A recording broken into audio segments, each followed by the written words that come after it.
ሰላም ጤና ይስጥልን ክቡራን ተመልካቾቻችንና አድማጮቻችን ዘውዱ መንግስቴ ነኝ ከዚህ ከአገር እንግሊዝ።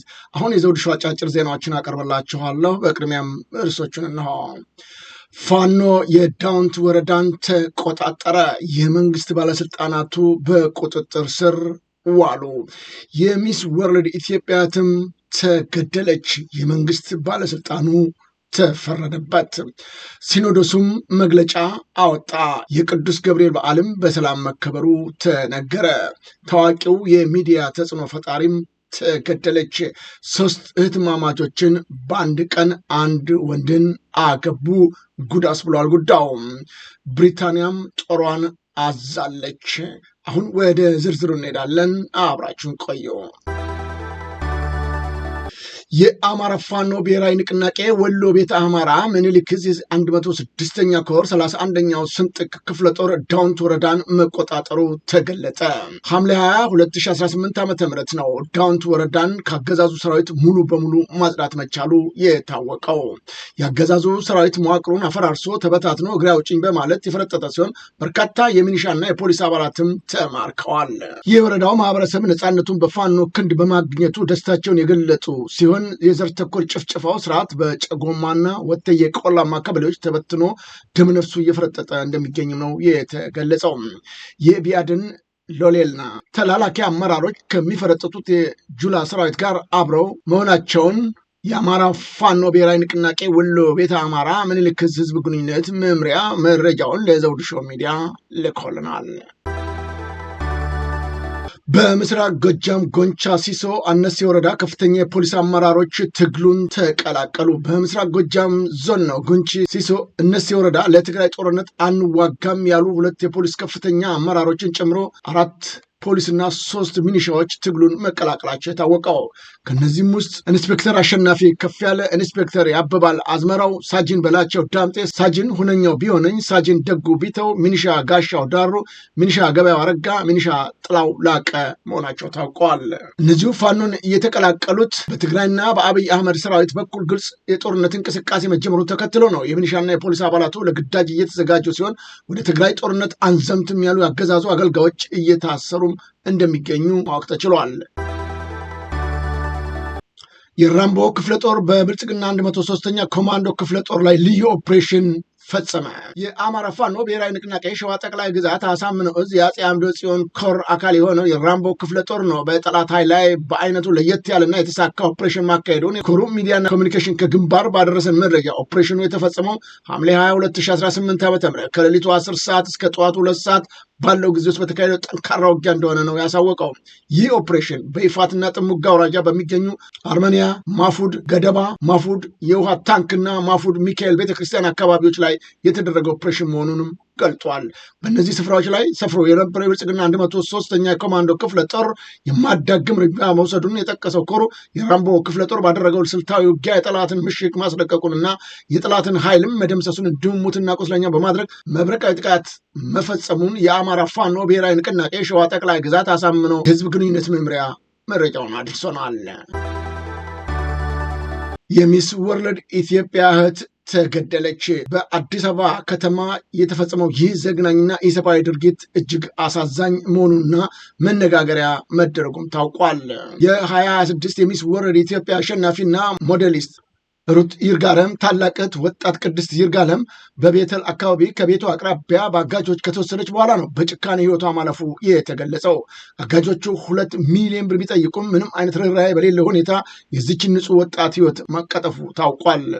ሚስ ወርልድ ኢትዮጵያ 2026 ሚስ ወርልድ ኢትዮጵያ አሸናፊነትን ተመርጣ ኢትዮጵያን በዓለም አቀፍ የሚስ ወርልድ ውድድር ለመወከል በዝግጅት ላይ የነበረች ሞዴል ሩታ ይርጋለም በተጨማሪም የባህልና ስፖርት የክብር አምባሳደር በመሆን በመላው ኢትዮጵያ የተለያዩ ክልሎች እየተዘዋወረች የኢትዮጵያን ባህልና ቱሪዝምና ሀገራዊ እሴቶች በማስታወቅ ላይ ትገኝ ነበር። በዚህ ወቅት ነው የታላቂቷ ቅዱሳን ይርጋን አሳዛኝ ህልፈት በመከሰቱ ምክንያት የነበራትን ሀገራዊ ተልዕኮ ለጊዜው አቋርጣ ወደ ቤተሰቧ ለመመለስ መገደዷ አይታወቀውም። በፖሊስ በተሰጠው መረጃ መሰረት በጉዳዩ ላይ የተካሄደው ሰፊ የምርመራ ሂደት ተከትሎ በወንጀሉ ተጠርጥረው የነበሩ ግለሰቦች ከህግ ለማምለጥ ሲሞክሩ በአዲስ አበባ ፖሊስና በኦሮሚያ ክልል ፖሊስ የተቀናጀ የጋራ ኦፕሬሽን መያዛቸው ታውቋል። የቀረው የምርመራ ሂደት በመቀጠል ላይ እንደሚገኝ ነው የተገለጸው። በዚህ አጋጣሚ በምርመራውና በተጠርጣሪዎቹ መያዝ ሂደት ከፍተኛ አስተዋጽኦ ላበረከቱ አዲስ አበባ ፖሊስና የኦሮሚያ ክልል ፖሊስ ከልብ የመነጨ ምስጋናችንን እናቀርባለን ያለው ሚስ ወርልድ ኢትዮጵያ አዘጋጅ ኮሚቴ ሲሆን፣ በሌላም በኩል ከወንጀል ከተጠረጠሩት ውስጥ የሟች የቅርብ ጓደኛ እንዳለችበትም እየተገለጸ ይገኛል። ባለስልጣናቶቹ በቁጥጥር ስር መዋላቸው ተሰማ። በስራና ክህሎት ሚኒስቴር የኢትዮጵያ ስራ ገበያ መረጃ ስርዓት የፕሮጀክት ኃላፊና የውጭ ሀገር የስራ ስምሪት ዋና ፈጻሚን ጨምሮ በርካታ ከፍተኛ አመራሮች በፌዴራል ፖሊስ ቁጥጥር ስር መዋላቸው ተሰምቷል። ተጠርጣሪዎቹ በውጭ ሀገር ስራ ስምሪትና የኤልኤምኤስ ሲስተም መረጃ በማጥፋት ነው፣ በከባድ ሙስና፣ በህገወጥ የሰው ዝውውርና የመንግስትን የውጭ ምንዛሬ ለግል ጥቅም በማዋል ወንጀሎች የተጠረጠሩ ሲሆን በአሁኑ ወቅትም ሚኒስቴር መስሪያ ቤቱ በከፍተኛ የምርመራ ሂደት ላይ እንደሚገኝም ታውቋል። ይህ በእንዲህ እንዳለም ግሎባል ባንክ በገንዘብ ተቀማጭና ሊኩዲቲ አያያዝ ላይ የተነሳውን ጥርጣሬም ተከስቶ ባካሄደው ምርመራ የባንኩን ፕሬዝዳንት ተስፋዬ ቦሩን ጨምሮ 18 ከፍተኛ አመራሮች ከኃላፊነት ታግደዋል። የኢትዮጵያ ብሔራዊ ባንክ በሚሊዮኖች የሚቆጠር የጊዜ ገደብ ተቀማጭ ገንዘብ በአጭር ጊዜያት ውስጥ ወጥቷል በሚል የጀመረውን ማጣራት ተከትሎ የባንኩ ፕሬዝዳንቶች ቦርድ የራሱ ምርመራ በማካሄድ አቶ ሳህለ ሚካኤል መኮንን በጊዜያዊነት ፕሬዝዳንትነት ተሾመዋል። የመንግስት ባለስልጣኑ ተፈረደበት። የቀድሞ የሲዳማ ክልል ሰላምና ጸጥታ ቢሮ ኃላፊ አለማየሁ ጢሞቴዎስ ነው የ10 ዓመት ጽኑ እስራት የተፈረደበት። የሲዳማ ክልል ፍትህ ቢሮ እንዳሳወቀው የቀድሞ የሲዳማ ክልል ሰላምና ጸጥታ ቢሮ ኃላፊ አለማየሁ ጢሞቴዎስ እና የቀድሞ ፖሊስ ኮሚሽነር የነበሩ ሽመልስ ቶማስ በሐዋሳ ከተማ ከፍተኛ ፍርድ ቤት የእስራት ውሳኔ ተላልፎባቸዋል። የሐዋሳ ከፍተኛ ፍርድ ቤት በቀድሞ የሲዳማ ክልል ሰላምና ጸጥታ ቢሮ ኃላፊ እና የፖሊስ ኮሚሽነር በክልሉ ፍትህ ቢሮ ከሳሽነት በቀረቡ ክሶች ላይ የጽኑ እስራት ውሳኔ ነው ያስተላለፈባቸው። ፍርድ ቤቱ የሰውና የሰነድ ማስረጃዎችን በማመሳከር ተከሳሾቹን ጥፋተኛ ያላቸው ኃላፊዎችንም ስልጣንና አላግባብ በመገልገል የሰላም ነጻነትና ሰራዊት ሲነስ የተባለ ታጣቂ ቡድን በማደራጀትና ተደራራቢ የሰው መብት ጥሰት መፈጸማቸውን በማረጋገጥ ውሳኔ ማስተላለፉ ቢሮው አሳውቋል። በዚሁም መሰረት ፍርድ ቤቱ ሐምሌ 2018 ዓ.ም በዋለው ችሎት ነው አንደኛ ተከሳሽ አቶ አለማየሁ ጢሞቴዎስ በ10 ዓመት ከ5 ወር ጽኑ እስራትና 4,000 ብር እንዲቀጡ እንዲሁም ሁለተኛ ተከሳሽ አቶ ሽመልስ ቶማስ በ1 ዓመት ከ6 ወር ጽኑ እስራትና 1,000 ብር እንዲቀጡ ውሳኔ ማስተላለፉ ታውቋል። የቅዱስ ገብርኤል በዓል በታላቅ ሁኔታ ተከበረ። በሐዋሳ ከተማ በየዓመቱ በታላቅ ድምቀት የሚከበረው የሐምሌ 19 የቅዱስ ገብርኤል ንግስ በዓል ያለምንም የጸጥታ ችግር በሰላም መጠናቀቁን የሐዋሳ ከተማ ፖሊስ መምሪያ አሳውቋል። ፖሊስ ከባለድርሻ አካላት ጋር በተቀናጀ ስራ በዓሉ በሰላም እንዲጠናቀቅ መደረጉን ገልጾ በበዓሉ ወቅትም በስርቆት የተጠረጠሩ 4 ግለሰቦች ከ2 ዓመት ቀላል እስራት እስከ 3 ዓመት ከ3 ወር ጽኑ እስራት መቀጣታቸውንም ገልጧል። መምሪያው ለበዓሉ ሰላም መጠናቀቅ አስተዋጽኦ ላበረከቱ የጸጥታ ኃይሎችና የከተማ ነዋሪዎችና በጎ ፈቃደኞች ወጣቶችን ምስጋና አቅርቧል። ይህ በእንዲህ እንዳለም ቅዱስ ገብርኤል ዓመታዊ ንግስ በዓል ሃይማኖታዊ ስርዓቱን በጠበቀ መልኩ መከናወኑን ለማወቅ ችለናል። በዓሉ በመቶ ሺዎች የሚቆጠሩ ከኢትዮጵያና ከውጭ የመጡ ምዕመናን ጎብኚዎች ያሳተፈ ሲሆን የበዓሉ ተካፋዮች በወንድማማችነት በአብሮነት እና በሰላም ማክበራቸውም ታውቋል። የምስራቅ ሐረርጌ ዞን ፖሊስ በበኩሉ በተጠናከረ የጸጥታ ጥበቃ የታገዘውን በዓል በሰላም መጠናቀቁን የገለጸ ሲሆን በዓሉም አንድም የትራፊክ አደጋ እና የወንጀል ድርጊት እንዳልተከሰተ አመልክተዋል። ኢሰመኮ በኦሮሚያ ክልል ምስራቅ አርሲ ከ450 በላይ ሰዎች መገደላቸውን ይፋ አደረገ።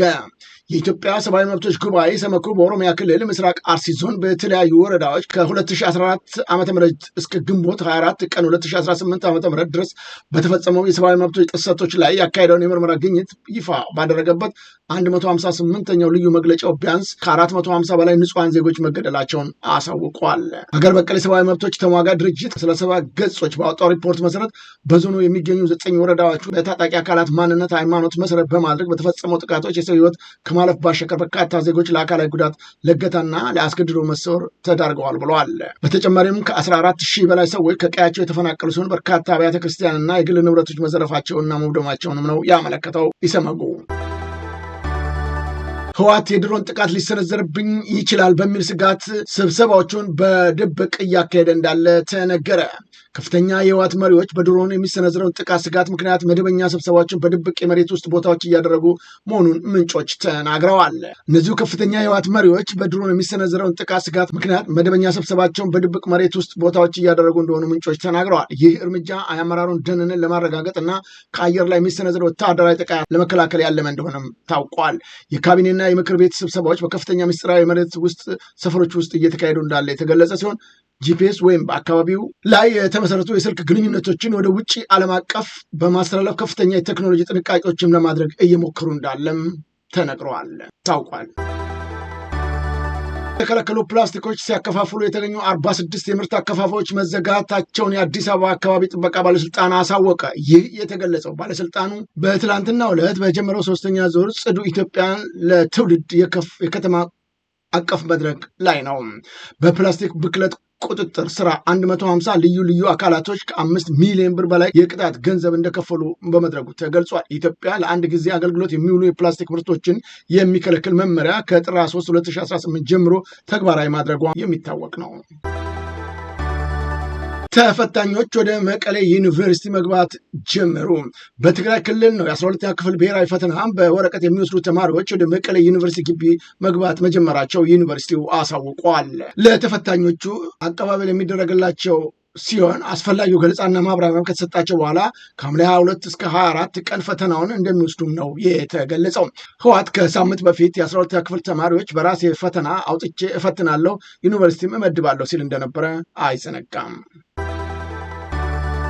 ፓትርያርኩ መግለጫ አወጡ።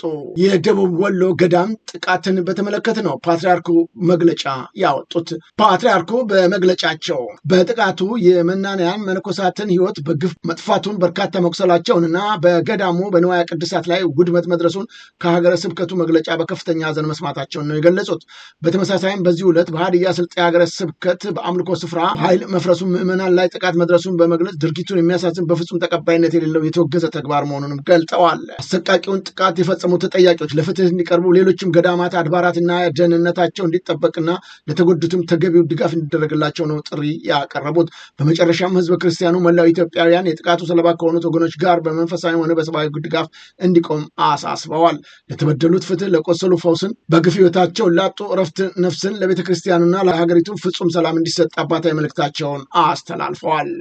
ይሁን እንጂ የፓትርያርኩ መግለጫ ከወጣም በኋላ በርካታ የምዕመኑ ተከታዮችና ሃይማኖት አባቶች ጭምር ሳይቀሩ ጉዳዩን ተገቢና ትክክል አይደለም ሲሉም ወቅሰዋል።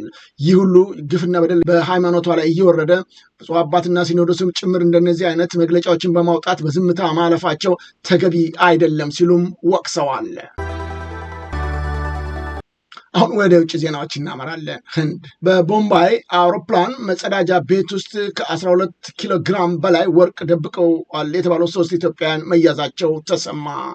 በህንድ ሙምባይ የሚገኘው ገቢዎች ደህንነት መምሪያ ነው ዲአርአይ ባለስልጣናት ከአዲስ አበባ ከተነሳ አውሮፕላን መጸዳጃ ቤት ውስጥ በግምቱ 2.1 ሚሊዮን ዶላር የሚያወጣ 12 ኪሎ ግራም ወርቅ በድብቅ ይዘው የገቡ 3 ኢትዮጵያን ዜጎች በቁጥጥር ስር መዋላቸውን ያሳወቀው። ተጠርጣሪዎቹ አህመድ አብዱራህማን፣ መሐመድ አብዱራህማን እና ጀሚል ኑር መሐመድ የተባሉ ሲሆኑ ባለፈው ሐሙስ ምሽት አውሮፕላን ሙምባይ እንዳረፈ ወዲያውኑ በቁጥጥር ስር ውለዋል ሲል ነው ታይምስ ኦፍ ኢንዲያን የዘገበው። ባለስልጣናቱ ቀደም ብለው ባገኙት ጥቆማ መሰረት ፍተሻ ባካሄዱበት ወቅት ነው በተጠርጣሪዎቹ የእጅ ቦርሳ ውስጥ የአውሮፕላኑ ግድግዳዎች መፍቻ መሳሪያዎች አግኝተዋል። በተደረገውን ጥብቅ ምርመራ ወርቁን በአውሮፕላኑ የኋላ መጸዳጃ ቤት ግድግዳዎች ውስጥ ለመደበቅና በኋላም በአየር መንገድ የጽዳት ሰራተኞች አማካኝነት ለማስወጣት ማቀዳቸውን አምነዋል። የፍተሻውን ተከትሎ 6 የወርቅ ባር ብረቶች ተገኝተዋልም።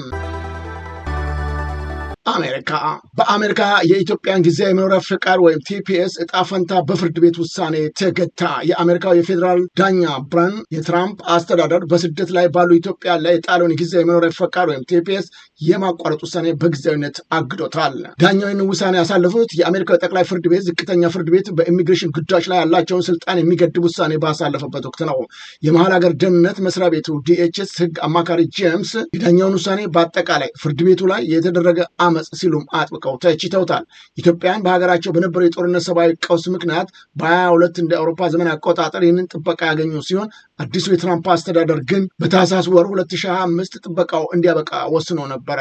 ይሁን እንጂ ይህ የፍርድ ቤቱ ውሳኔ በግምቱ 26700 የሚሆኑ ኢትዮጵያውያንን ከስደትና ከአስገዳጅ ሀገር የማስወጣት ስጋት በጊዜያዊነት ያገደ ቢሆንም የህግ ክርክሯን በከፍተኛ ሁኔታ መቀጠሉ ታውቋል።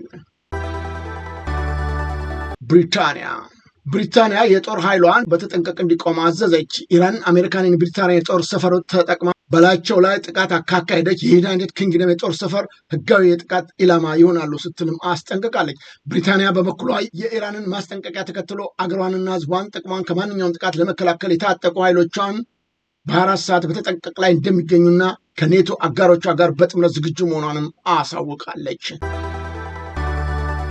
የአሜሪካ ጦር በኢራን ማዕቀብ ስር ያሉ 12 የንግድ መርከቦችን በቁጥጥር ስር መዋሉ ተነገረ። የአሜሪካ ማዕከላዊ እዝ በዓለም አቀፍ የውሃ አካላት ላይ ወደ ኢራን በመጓዝ የተቀመጠውን የባህር ላይ ማዕቀብ ጥሰዋል ያለቻቸውን የንግድ መርከቦች ነው በቁጥጥር ስር መዋሏ የተገለጸው።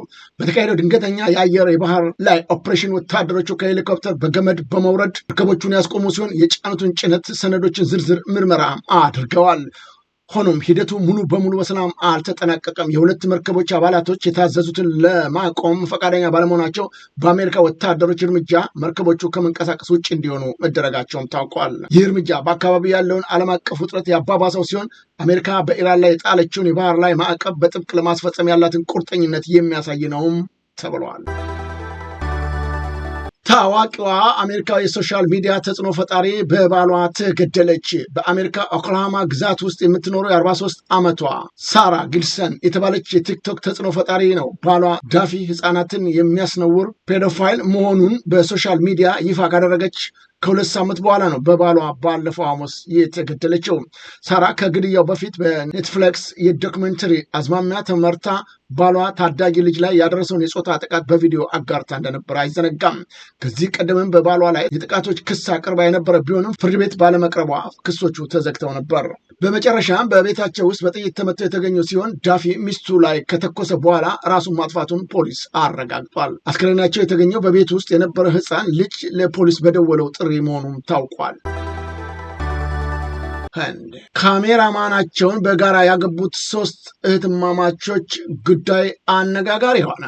በህንድ ኡታር ፕራሚድ ግዛት የሚኖሩ 3 እህትማማቾች ናቸው። ከተጋቡ በኋላ ለመለያየት በመስጋታቸው ቪካስ የተባለውን አንድ ካሜራማን በአንድነት አግብተነዋል ብለዋል። ሳርጅን ሳፍትሪ እና ሳንቶሽሽ የተባሉ እነዚህ እህትማማቾች ማህበራዊ ሚዲያ ላይ ይዘት የሚፈጥሩ ሲሆን ቤተሰቦቻቸው ለተለያዩ ወንዶች ሊድሯቸው ሲሉ ነው በመቃወም ይህንን ውሳኔ ያሳለፉት። ከተወለድን ጀምሮ አብረን ስላደግን መለያየት አልፈለግንም። ስለዚህ አብረን ለመኖር አንድ ወንድ ለማግባት ወስነናል ሲሉ ፍላጎታቸውን ገልጠዋል። የሰርጉ ቪዲዮ በበይነመረብ ላይ በመሰራጨቱ በርካታ ትችቶችም አስተናግዷል። የሂንዱ የጋብቻ ህግ አንድ ወንድ በአንድ ጊዜ ከአንድ በላይ ሚስት ማግባት ስለማይፈቅድ ጋብቻው በህግ ፊት ህጋዊና እውቅናም የለውም። ሆኖም ግን ሁሉም አግቢዎች ለአካለ መጠን የደረሱ በመሆናቸው ድርጊቱን በገዛ ፈቃዳቸው በመፈጸማቸው እስካሁን በፖሊስ በኩል የተያዘ መደበኛ ክስ ወይም አቤቱታ አልቀረበም። ይሁን እንጂ ይህ የጋብቻ መረጃ እንደወጣ ብዙዎቹ ጉድ ብለዋል። እንዴት አንድን ወንድን 3 እህትማማቾች በአንድ ቀን እያገቡታል? በጣም ገራሚ ነው ሲሉም ብዙዎቹ ተደንቀዋል በተፈጸመው ጉዳይ። ክቡራን ተመልካቾቻችንና አድማጮቻችን ለአሁኑ ያቀረብኩላችሁ የዘውዱ ሾው አጫጭር ዜናዎች እነዚህን ይመስሉ ነበረ። በቀጣይ ዝግጅታችን እስከምንገናኝ የዘውዱ ሾው ሚዲያን ሼር፣ ላይክ እና ሰብስክራይብ በማድረግ ወዳጅ ቤተሰቦቻችን እንድትሆኑ ከወዲሁ በማክበር እንጋብዛለን። ከዜናዎቹ ጋር አብሬያችሁ የነበርኩትን የዘውዱ መንግስት የነበርኩኝ። ጤና ይስጥልኝ።